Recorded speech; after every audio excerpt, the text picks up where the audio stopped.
Hey guys, name's James and welcome to my journal. And today we are reading out part 2 of Dangerously Drowsy short story. I don't know why I said it that way, but I did, so okay. And this is part 2. If you've noticed, I've decided to add in emblems for the start of each part because I found that I've added this into it's just like the visual side of it's not great, and it's a video. It's as an audio track, it's pretty good, but as a video, it's like nyeh.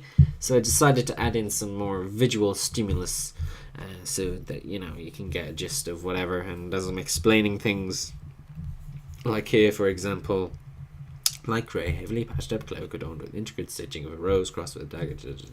That's this. So you can see what it's like, and you can picture it in your own mind. Close your eyes if you want, and whatever. But yeah. Also, I have added in these swords to... I don't know why my computer just started whizzing. It wasn't doing that a couple of seconds ago, and I did a test run of recording. It didn't do that, and I was happy with myself and with it. And it's failed me. And I'm disappointed and sad, and yeah. Some nice juice. Anyway, these swords represent the different people. So at the end of each section of people, I have this. So all this up here, all of this is Lord Firebrand. So right down to the end of Lord Firebrand's... Jesus Christ. Whizzing like hell. To the end of Firebrand's parts, it'll have Firebrand's sword, which has a dragon, and it looks freaking awesome. And then at the end of all of Assadar, or the Happy Peasants parts, we have this sword. And then when we get onto the Drow Seeker, we'll have a different sword for him that I have set out already. So yeah, this is meant to be the symbol of the Phantom, the design on his pin, on Firebrand's pin, because I realised I hadn't explained it in the story, and I was like, oh, well, that's kind of a key part, isn't it? Oh well, I'll just pop a picture in. So there you go. Anyway, yeah. So we have our 5 characters, and the Commander Clark and the Drow Seeker, or the Drow Seeker, as I like to say, haven't come into it yet, because they're going to come in together and they're going to have a confrontation. That's how they're introduced. So they're both going to be introduced in the same scene, with the Drow Seeker spying on the Commander Clarkson. So yeah, we have our rogue, also known as Redrick, who is impatient, somber, and clever/bright. Yeah, sure, whatever, come on. That's Redrick, so yeah, sure, whatever, come on. That's kind of his voice. And the Drow Seeker's voice is as follows. Who am I, you ask? I am a seeker. So I'm quite happy with that voice. That's my favourite voice out of them all, probably, but it's hard. It's the worst on the throat, I think, to be honest, because anyway, he hasn't come up yet, so Badoop, whatever Badoop means, And then we have our Happy Peasant, also known as Assadar, who is very breathy. Oh, why hello there. How are you? So that's Assadar. And then we have Commander Clarkson. Get it done. I don't care how. And then we have, of course, Lord Firebrand. So, yeah, I'm quite happy with their voices this time. This is the first time I'm pretty happy with all the voices of the characters. Because before it's just been like, yeah, it's alright. But yeah, I'm getting better at it. I still have a bit of a cold though, so it makes these two seem a bit easier and the others a bit harder, but it's okay. I've had this cold for ages now. I'm gonna have to get on with it. So, yeah. Anyway, That being said, yeah, that's it. Without further ado, now that we're 5 minutes in, let's get on with the reading. Dangerously Drowsy, Part 2. A light grey, heavily patched-up cloak, adorned with intricate stitching of a rose crossed with a dagger, with an eye crying a solitary silver tear beneath, draped his plain brown robes. A smile coveted the face of this weather-worn and sullied individual. The distinctive crow's feet by his eyes, an appropriate black, the small wrinkles filled with the dirt of city living. Hair as wild as his eyes tumbled in bangs down one side of his face, seemingly in an attempt to cover the raw red rash that ran down one side of his neck. The angry red line vanishing beneath his shirt at times, blending with his almost rusty-coloured grease-filled hair. In one hand he held a dagger, in the other a child. Firebrand halted and couldn't help but stare. The man quickly dashed up to a woman in garish clothing, the bright silk billowing behind her as she half walked, half ran towards a waiting carriage, seemingly valuing modesty as much as expediency. "Please, help me. Take this child. Don't let him die to these eight-legged fiends." "Go away, peasant," she yelled as she shoved him away. His smile faltered only for a split second before he yelled back, "Thank you for your time." An almost desperate-sounding short burst of laughter escaping him. What? What the hell? I don't know what that was. I'm just going to ignore it. No, never mind.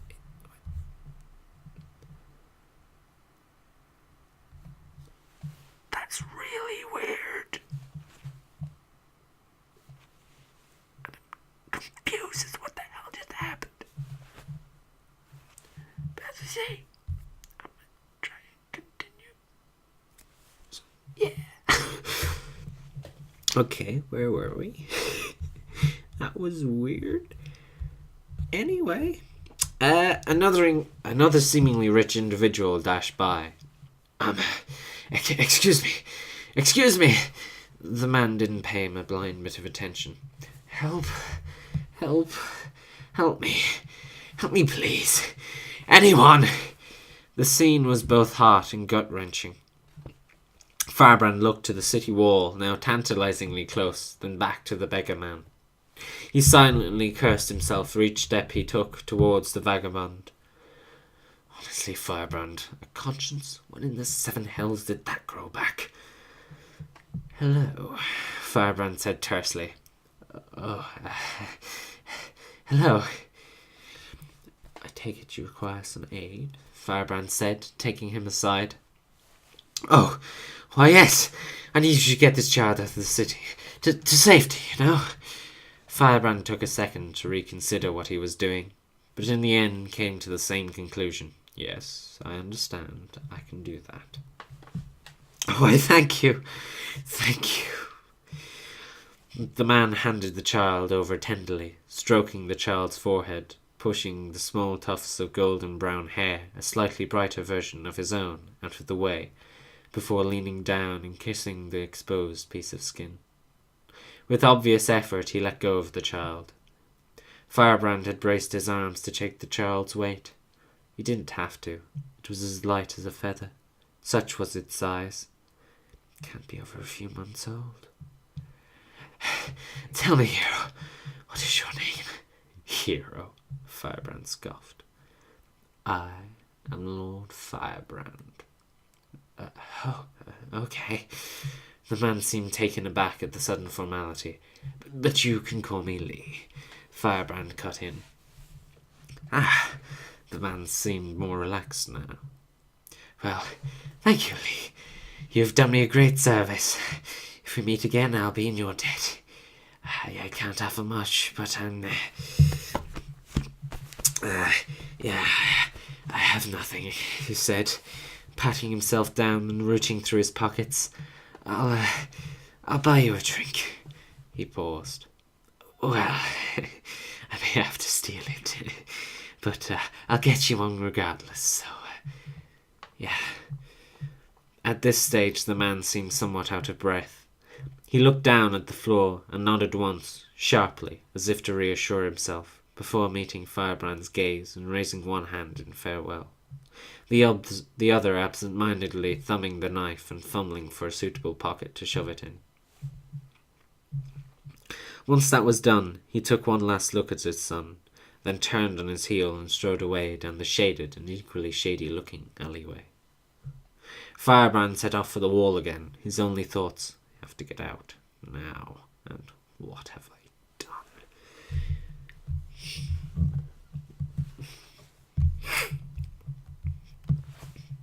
Assadar hadn't made it halfway down the alley before he heard a psst from a grate to his left. He looked down to see.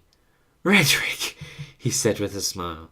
Redrick returned it and lifted up the grate. "Come on." Assadar checked to see if anyone was watching. Satisfied, he crouched down and swung his legs in through the opening, shortly followed by the rest of his body. "Why, hello." "Hello, Assadar. There's another that needs to be healed. One of our own this time." "Oh, I see. Well," Assadar laughed nervously. "I'll do my best, as always." "I'm sure you will. Now, enough of this." He waved his hand about randomly. "Pointless chatter. Follow me." Assadar did just that, his feet making only the slightest of noise as he padded along the now familiar Thieves' Road. Right, left, then right again. After that he lost track, just following Redrick blindly. He still knew where he was, but only roughly. They were now heading to the parts more frequented by the serious criminals, rather than a petty thief travelling from place to place. His dagger was in his hand, he noticed. He didn't remember taking it out again. Just habit, I suppose. He did a brief inventory of what he had in his pockets whilst he was walking. It was probably another spider bite, or perhaps a stray arrow. The drow themselves, last time he'd checked, hadn't breached the walls yet. He made note of where the necessary herbs were, and the quantity of each that he had. He found he had a lot of salve and plenty of antivenom, but would it be enough for all the injuries that were bound to occur? He wasn't sure. It was via this thought that his mind returned to the child he'd just given away. It wasn't his, but the man who'd taken him probably thought it was. The child, in fact, belonged to Lisa, a girl from the Baskets, a particularly poor area of town where most people sold what they could to survive. The most common good on sale was baskets, hence the name. She'd recently fell and broken her leg. The father being long gone and an army on their doorstep, she'd begged him to get her son, Fionn, out of the city safely. Assadar couldn't go himself. After all, he was a healer. He'd be needed more than ever during and after the conflict. His first thought was to go to the smugglers. They were all busy, however. Besides, Assadar didn't trust them to take good care of a child. They were known for being rough, after all. He decided that giving him up to someone with coin would be the best way to guarantee his safety. In the end, he'd given it to a random man leaving the city. He seemed rich enough. He called himself Lord too, so that tended to mean money. I'll have to check up on Lisa again. She can't run away. Not on a broken leg, at least. She'd need my help escaping. Why did the father have to go and leave? It wasn't fair. Assadar didn't ask pressing questions of those he helped, but he expected the child thought he was their father. After all, Assadar had a suspicion that the child had seen more of him than his real dad. He wondered what Fionn would think when he was all grown up, living with a stranger of no relation to him. Assadar didn't know, of course, but he did have a fair idea. He knew that feeling far too well. The rash on his neck was not a rash, rather a burn. He'd received it last time he'd been given a beating, with a torch. It was all he had left to remember his father by, and he never could bring himself to heal it. A low moan found its way to Assadar's ears. The latest victim of the 8-legged fiends, no doubt. A small spider skittered across the floor in front of him.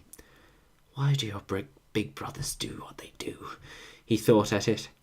Before it even got the chance to reply, Redrick crushed it with a heavy, anger-filled stamp. He then proceeded to grind the creature's guts into the ground with the heel of his boot. "Bloody bastard," Redrick muttered. "Perhaps that's why," Assadar mused. As he rounded the corner, his next patient became clear. A large gash ran from breast to buttocks. Guts hung out, one deciding it wished to be a blood fountain. Good lord, that's a bad one. Assadar approached and knelt down beside the poor, writhing man. He grabbed his jaw, steadying him for a split second. His eyes were clear, not clouded over. No venom, at least. He let go of his jaw. "Stay still." The man did. "Who are you?" "A healer." "Prove it," the man said, drawing a dagger and pointing it in Assadar's direction. Assadar sighed.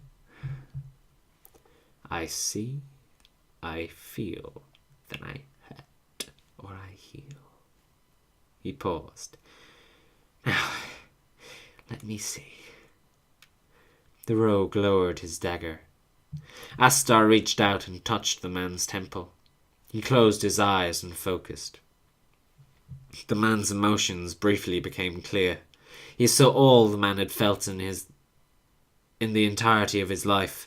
The most prevalent feeling this man had had was fear. Poor soul. Assadar felt the emotion flood through him, and he was briefly terrified. But he overcame it, clearing his mind using a meditative technique. He then left the trance, opening his eyes and pulling out his magic salve. He unstoppered the container and got a decent blob of it on his fingers before rubbing it into the man's wound. He then stoppered it and put it away again. Given time, the salve would heal the wound by itself, but Assadar could speed it up with his own magic. This was the course of action he took. The more perceptive of folks would notice the symbol on his cloak take on a slightly golden glow as he used a small amount of divine energy. Assadar felt warmth flow down his arm before leaving into the other man via his fingers. Instantly the wound started to stitch itself together. "There you go," Assadar concluded with a smile. "Thank you." "You're more than welcome. Now, if you don't mind, I better be on my way." With that, Assadar turned on his heels and strode off down the passageway towards the general direction of the baskets. Firebrand focused on nothing. He focused on the things that cannot be perceived. As he did so, his consciousness left his body, having no real body left to belong to. Magic coursed through his slowly fading veins as he became one with that nothingness. He focused not on shadow exactly, more so on what is not seen because of shadow. This gave him back the faintest of outlines. His conscience, now having something to grasp onto once again, did so, greedily.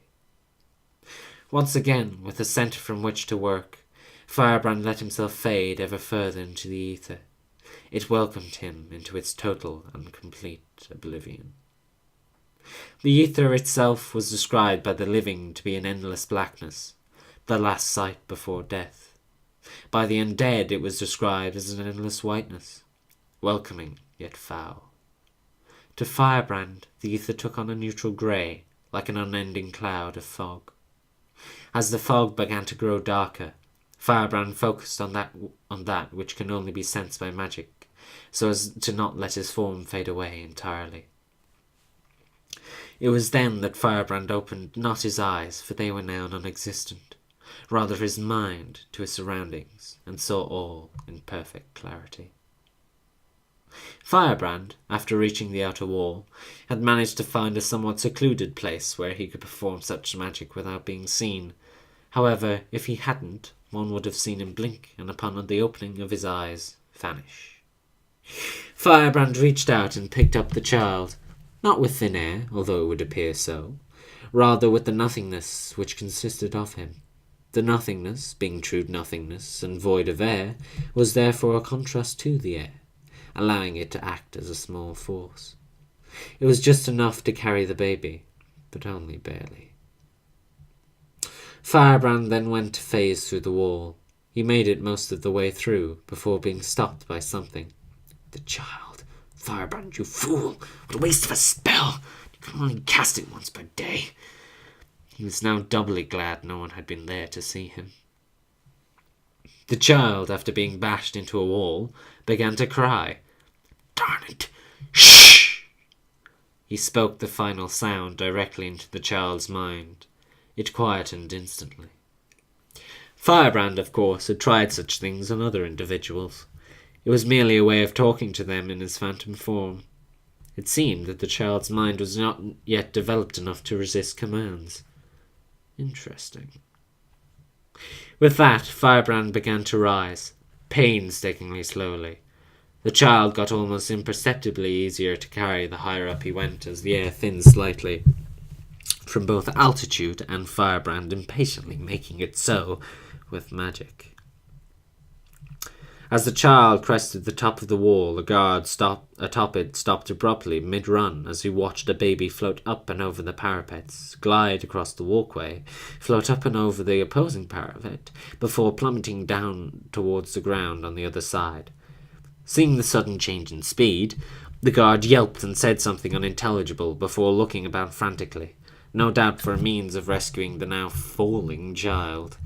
However, it was all unnecessary, as when they neared the ground, Firebrand slowed their descent. The guard turned back, aghast and pale, to see the baby float away to safety. "The fuck?" was all Firebrand heard behind him. Firebrand went to chuckle, but since his mouth, like his eyes, was now non-existent, all he heard was a low rumble of laughter reverberating within his own mind. End of part 2. So yeah, guys, that was that. I'm not entirely sure what the hell happened with the thing suddenly just whoosh to the side. I didn't actually touch it. I just scrolled down and then left it, and then it suddenly just went poof. And I don't know why, and it had something to do with Safari by the seams of things. But I don't have a clue what the hell it was. But yeah, that happened. So sorry about that. I could have done much about it because it was just a random occurrence. But anyway, if you guys did enjoy, please do like, comment, and subscribe. And next time we'll be seeing the Drow Seeker in action, along with the Commander, and yeah, some more of the story from these guys, Assadar and Firebrand. So yeah, I have a lot more left to write. I'm not sure I'll even be able to finish it in part 3. It's turning into a bit of a novella, if I'm being honest, but hey, it's a good story, so I hope you guys enjoy it as much as I do, because I'm really enjoying writing this. So yeah, you can be expecting a third part at some stage. Yeah, video with that slight interruption has ended up 23 minutes long instead of 19 like the test video. But anyway, yeah. So as I've said a couple times now, if you guys did enjoy, please do like, comment, and subscribe, and I'll see you guys next time. Goodbye. Oops. Don't quit. I show you HD. That will cancel everything. Stop capture.